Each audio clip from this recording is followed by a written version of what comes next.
Hey, I'm Decathlon Gamer. Welcome back to PCM21. It's career mode. We're on episode 115. We are at the UAE Tour, our first big World Tour race of the season.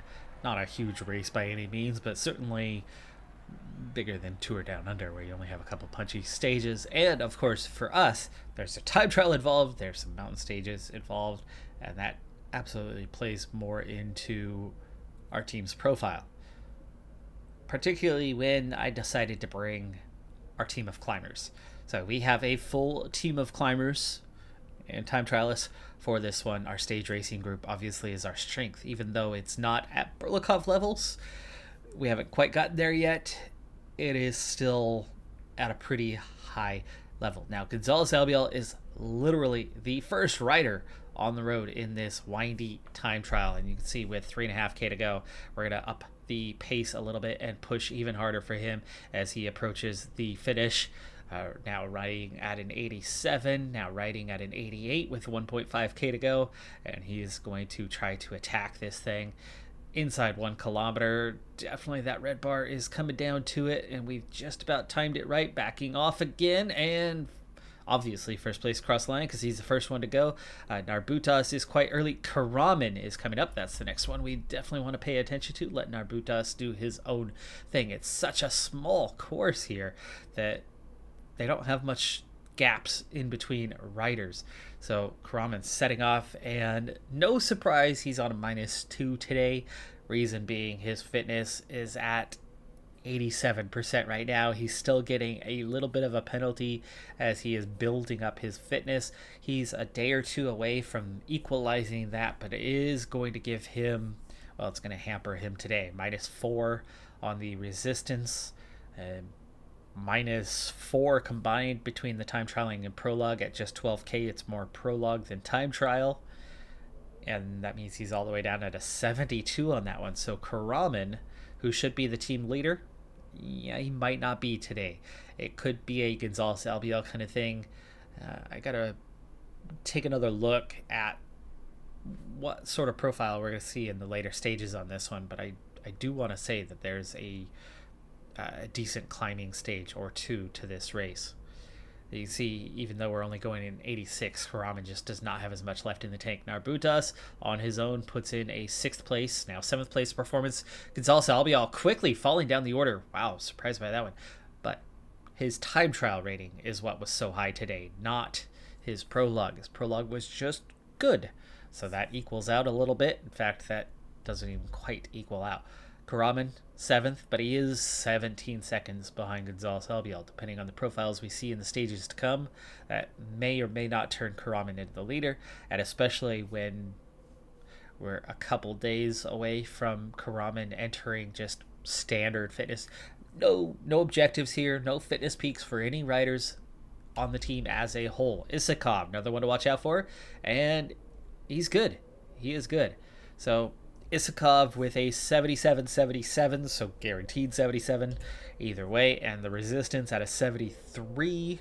You'd say that give him about a 75 with everybody else's bonus. That means we're going to be on the back foot here, but maximizing the effort will pick us up some. We might be able to get into the top 10 here with this one, maybe just shy of top 10 for now. Later on means we're looking at about top 25. Up to an 87, back off to an 86 again, save it a little bit, 2K to go, final rush to the end, attacking a little too hard, and there you go, finish line 13th, so just outside of the top 10. Petrov takes off. He is a terrible prologuer, so Mark Guerrero, another one of those guys who has not quite come into his fitness yet, so he's also on a -2. I have 3 out of 7 riders here that are in the high 80s for the fitness. Everybody else has reached that 90 plus. I intentionally gave a slow start to the season because, well, you have Tour Down Under, you have UAE Tour, and then you have a pretty big window. You have a pretty big break in the early part of the season. It starts rather slow.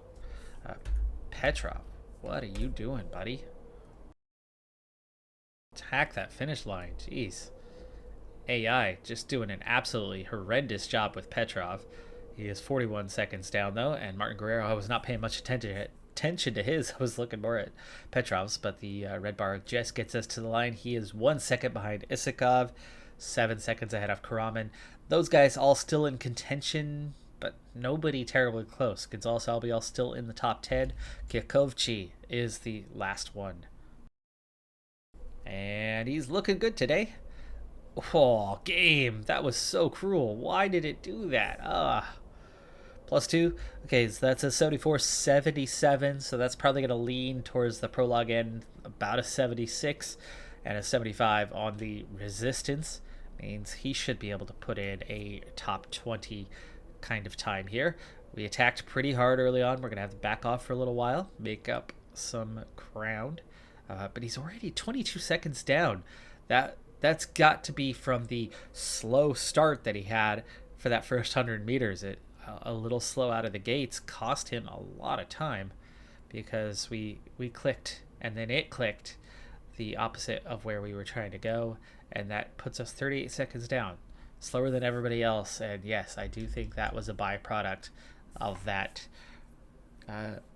unfortunate click, which I don't think you might have seen. When we're doing the time trials, they have a more expanded profile there, and it always puts that last rider behind me. The only other time we generally see that is when we're at a Grand Tour. We have that extra rider, the 8th rider. But anyway, we were trying to click to get up to roughly that 86, 87 profile, direct to, instead of rolling up to it, and all of a sudden it had us at a 40. And I was on ×2 speed. So even though I very, very quickly adjusted that, we spent like 30 meters just casually rolling out the box. And apparently that really impacted our speed and slowed him down quite a bit. I mean, he's a good 20 seconds slower than he should have been, or 15 seconds slower than he should have been. And I think that was that out of the box moment. And in terms of energy consumption, he probably only regained a second or two by having the remaining energy. That was all about tempo. Overall, not a good performance for the team, as we are on the verge of slipping out of the top 25 with our highest rider, which means we're going to have some work to do in the stages to come. Sombrero, Ghana, Cerny on top at the moment. A lot of riders still to go. No idea how we are this far down the order, why they've set us up like that. Definitely not it's not stage 1. It's stage 2. We had a sprint stage. And you know how the AI is with sprint stages. They had our team entirely at the back end. None of them were in the midst of the pack. They were all at the very, very tail end of the pack. Forgot that this was stage number 2. All right, moving forward. Okay, so this is stage number 3. It's a mountaintop finish. Stage 5 is almost identical to this one, and the rest are all sprints. We have 2 mountaintop finishes here as we have 37K to go. Here's my thinking as we go into this. I have 0 riders in the top 25. We are completely out of this thing. Gonzalez Albiol, my highest placed rider, has a -1 race day condition. He does have some absent attributes. We have a few guys that are looking a little bit better than him, but they're even further back. We're 40 seconds down, so surviving, hanging in there, finishing 10th on the stage is not going to bring us into the top 10. It will probably only barely crack the top 25. So I have nothing to lose because A, this is not a sponsor objective, meaning a result is valuable. A lack of result means nothing. We're already in the position of a lack of result. Therefore, I have nothing to lose by being aggressive and going for it. So, I have a team full of climbers. I intend on shaking things up for this race, blowing the field up as best I can, and setting up whoever is feeling the best at the end to have a go for it. Now, that doesn't mean we're going to win the stage. We're probably not the favorites. But the more we can divide the field and then get that 10th place or 5th place, the more we can actually turn that into a larger net gain, as opposed to just surviving my way to a 10th place in a small pack with just a handful of seconds separating this group, this group, this group. Larger gaps between, by blowing the field up earlier, is where we stand to gain more. So that's the approach we're going for on this one, as in we are going for the aggressive, throw it down, make it hard early on sort of climb. Now, actually, I think what that means is probably 85s across the board, because outside of Karaman, who can be punchy at the end and hang on along the way, we have just a lot of pure climbers. So Martin Guerrero looks pretty dang good with an 80. Petrov is looking really good today. So let's give Petrov a go and kind of see what happens. In terms of, well, position, Martin Guerrero is definitely better off positionally. So let's just swap those two. They're so similar otherwise. Gonzalo Salvio would be the other guy. Normally we'd be going for Isakov next, but he's got that ugly -2. Kikovchi's going to hang on a little bit better. Narbutas is looking super weak today. And yes, based on resistance. Okay, and let's bring it forward, because we're just 2.5K from this sprint point, and then that takes you almost immediately into the 10-kilometer climb at 7.2%, maxing out at 10. It's quite consistent, this climb. It's pretty dang steady across the board, and we're not going to go crazy here on the aggressive, as well, we're not even that strong, but we do want to put ourselves in a position to make the climb hard throughout the entirety of the 10K. So we'll see what an 85 does, if that's enough to get us out front once we start climbing. And now we're into the final climb. The riders and know it looks like it might be. Ladies at the top. The finish line is getting close. The riders just passed the 10 kilometers road sign. My device there, not yours, going ding. And so they're off on their first climb. I have a few shipments on the way, so we'll push a little harder than the 85. You can see we're not burning up red bar, but we are burning up the yellow bar. We are making the climb difficult. 8.5K to go. Let's make sure we are in check. This is the main thing, is keeping Karaman clear of trouble as we continually make this thing hard, and others to catch up, to make a go themselves, to be aggressive somehow. They're going to have to push a lot harder to make that happen. Okay, Isakov already onto his gel, and Narbutas, I think you can go a little bit harder here, buddy. Because we're down to 6.8. Haven't even split off anybody at this stage, so yes, Narbutas can afford to go even harder than he's been. Okay, stepping it up as we go under 6K. Keeping those gels active, on the go. Narbutas is essentially done. I think he can handle a few more seconds, but Isakov's strong pure climber, so 85 for him should be not far off from what Narbutas was putting in at an 89.90 in terms of tempo. But that is opening the doorway for one attempted attack, but see how hard it is for Miguel Lopez to try to attack here. He's coming from a long ways back, and we're already inside 4K now. So gel for Petrov, and Isakov, you're going to have to really push to make this better tempo, because you're not good on your hill rating. So up to a 92. Kikovchi is not going to last too long, but this is pulling everybody back. Lopez burning so much energy and not actually going anywhere. And Karaman, Martin Guerrero, Petrov all still looking pretty good. I almost missed that as Isakov runs out of energy. Okay, Kikovchi is punchy. This is going to hurt the legs, but with 2.4K, this is where you begin to make this thing happen. There's still 123 at this point. Okay, Gonzalo Albiol is only going to last for a moment, and he's so punchy. Or he's not so punchy, that is. Gel up for these last couple of guys. Gonzalo Albiol. Oh, he tried to go the wrong way. Okay, these guys are attacking from a long ways out. But see how... Oh, what happened? Karaman! No! Okay, we're on to Martin Guerrero. 800 meters. Petrov, come on, go, go, go, go, go. Come on, Martin Guerrero. Come on, get into that top three. He's going around the outside instead of the inside. You had the gap on the inside. Adam Yates. Lopez gets second still. That is that thing that makes no sense. He spent 1.5K attacking halfway up this climb. Maybe even 2 full kilometers attacking. And coming from so far back that he never made it beyond our guys. 2 kilometers worth of attacking. And we get to the finish line and he can still attack. The major downside here is we aimed to make it hard. And while we made it hard,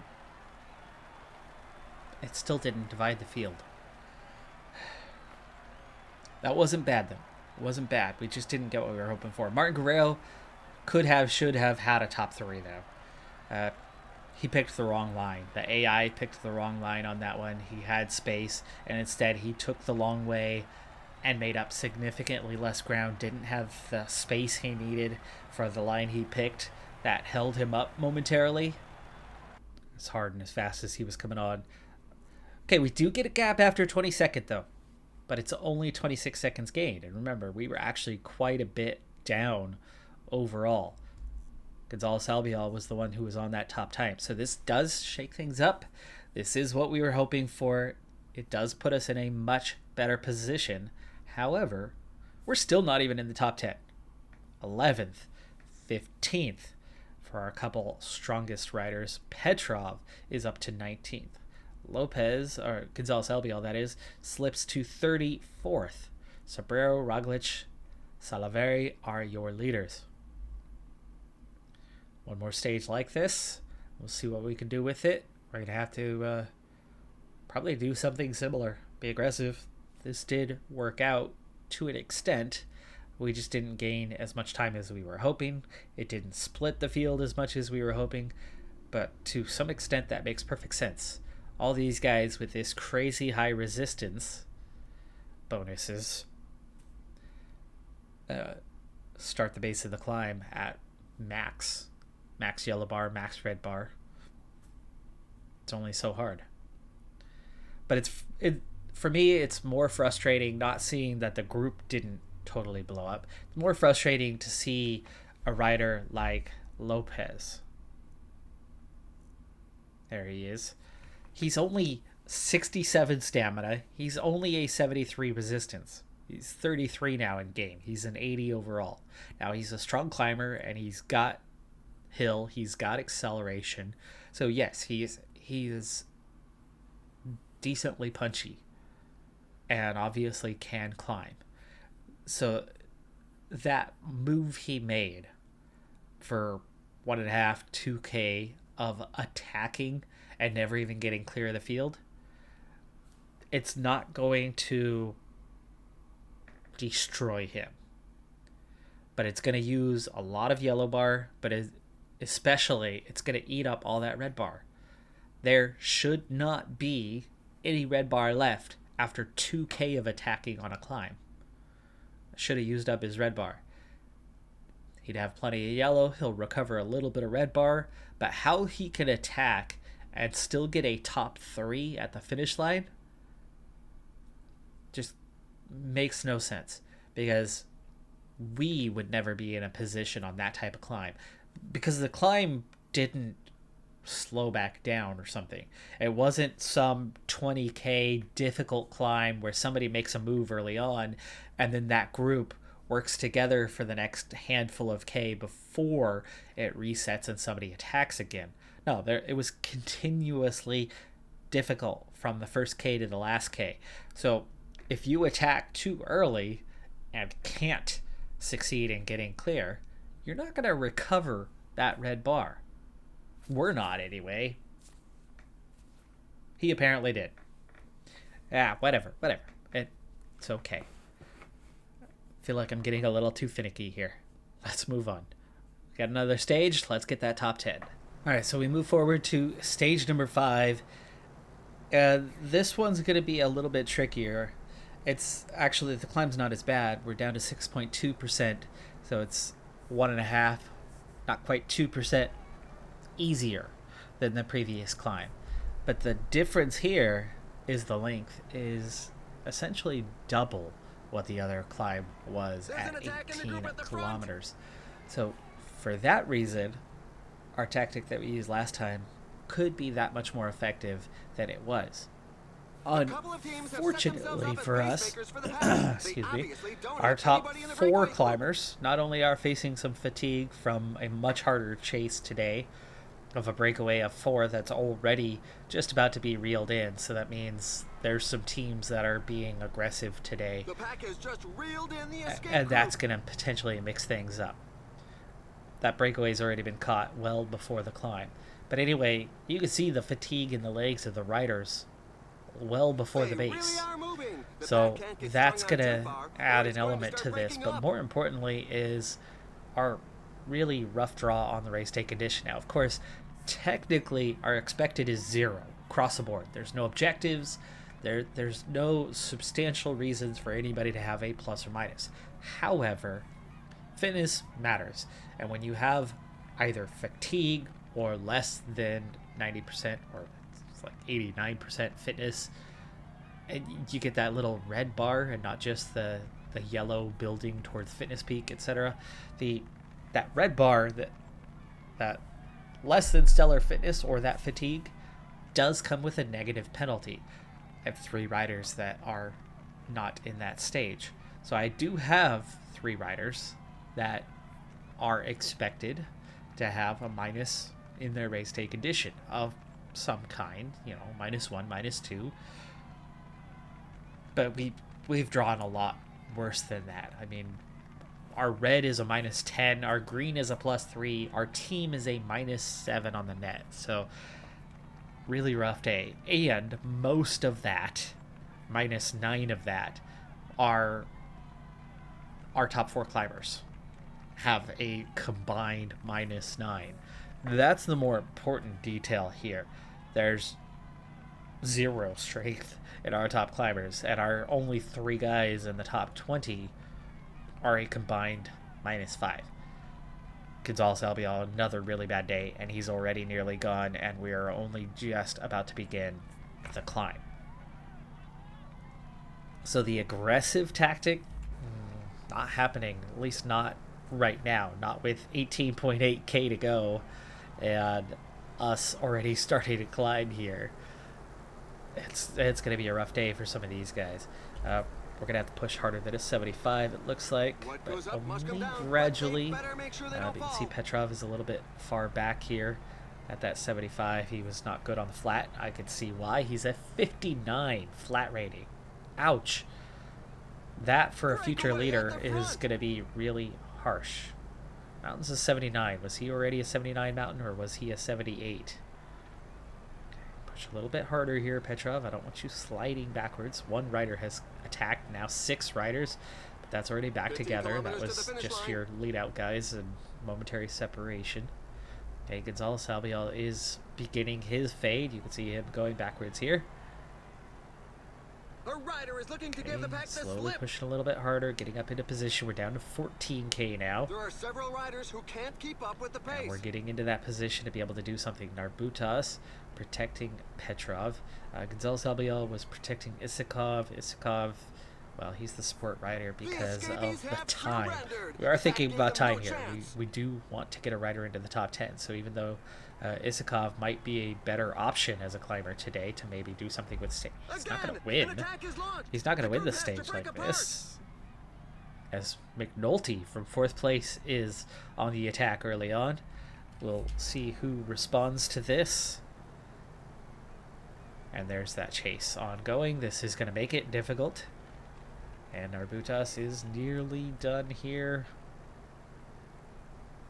And we'll have 5 riders left with 11k and plenty of fatigue. So for now, we continue to sit on. Petrov may or may not be the leader now. However, looking at him versus Martin Guerrero, I think we're still leaning towards a Martin Guerrero type day. Under 10K to go. McNulty still off the front. Ramen well placed, but quite fatigued. In fact, he's looking like he's going to be the next one to go. We have 4 guys here. Isakov. Ramen, just protect him. You're in 15th anyway. Protect Isakov. Do something for us. Okay, Kikovchi, Martin Guerrero, and Petrov are all back here. 8.4K. I think I'd like to get these 3 on the move here soon. If we're going to do something, we're going to have to do it soon. Kikovchi gel. And Karaman is going to begin his fade. Isakov still up at the front. But we have got to get moving if we're going to get Martin Guerrero up in position. I have Kikovchi protecting. Do I not? Yes, I do. What happened to Petrov? Petrov, follow, please. Get up there, because you got to take over for Kikovchi here in a moment. And then lead Martin Guerrero forward, and then Isakov will take over after that. We're all in for Martin Guerrero now. Kikovchi, okay. 6K to go. We need to start moving forward. So Kikovchi's going to lead that out. Follow and forward. I did not reset. There you go, Kikovchi. Give your last push. Can you find some space? Petrov's there with you. Martin Guerrero's there with you. There you go. Nice. Oh, okay, and Isakov. Get in there. Okay, Kikovchi's done, but he's actually still going faster than everybody else at the moment. 4.6. Gel. Remember, this is not as steep, so we got to keep moving here. We are still chasing down 2 leaders. McNulty still out front. Asao, Kamna, Lopez again. Mr. I can attack endlessly. 3.3K, and we'll be down to 2 here in a moment. And they don't have a lot left in the tank, but they have enough to go on. We will have to pause to set this up because I did not set that up. There you go, you're 85. Isakov continues on, 2.4K, and we are catching back up to everyone except McNulty, who has ridden like a bat out of hell on this one. But here comes the move from the other leaders and Martin Guerrero. Follow Nielsen Palace, please. No. I Watch said out. follow. The team leader is falling behind. Okay, follow Yates instead. 1K to go. No. You just go. Just go.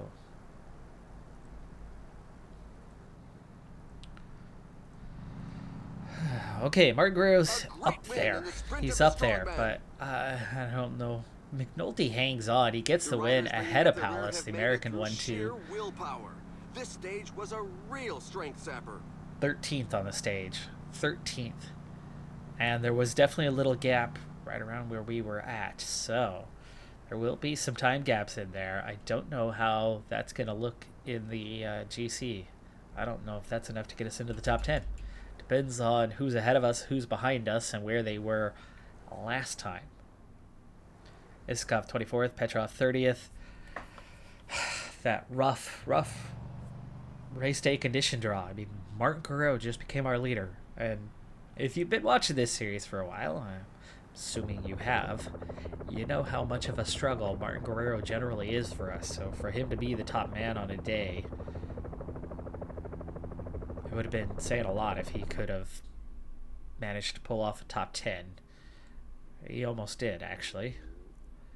36 seconds down, there was a gap, and that's not good, but let's hope a few of these guys were far enough back 9 guys, 36 seconds ahead. That's tough.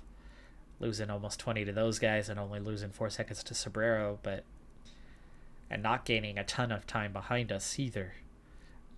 20 seconds up on that group. Squeezing into the top 10. McNulty into the race lead. Roglic, Paulus, Sobrero out of the top 3. Yates out of the top 3. Lopez up to 9th, and we get 10th.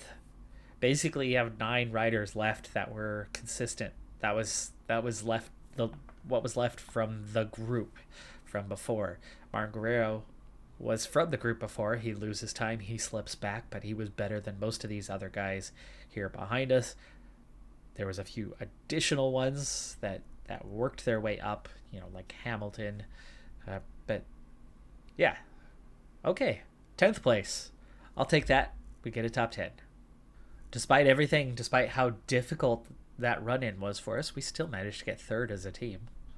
One thing I'm going to do differently this season is I am very intentional about paying attention to the growth of our riders. I really want to see how much growth we're going to see over the course of this season. And we begin this trek with Bernotas. Bernotas has leveled up. He's the first one of the year. He was a 76. He's now a 77. He has gained not a lot, actually. He's gained a point in flat. He gained a point in sprint. And he has gained a point in resistance. That's it. Not a big level up by any means for the 21-year-old. But it was enough to push him from a 76 to a 77. Okay. He's better than he was anyway, but we're going to pay close attention this season to what sort of progress the riders make, and I actually have that baseline recorded so that I can track where they're at now versus where they were at the start of the season. So we'll be watching that one closely. That's going to do it for this episode, though. I'm Decathlon Gamer. Like, comment, subscribe, and I'll see you next time for Omloop Het Nieuwsblad. Have a good one. Be safe out there. Bye for now.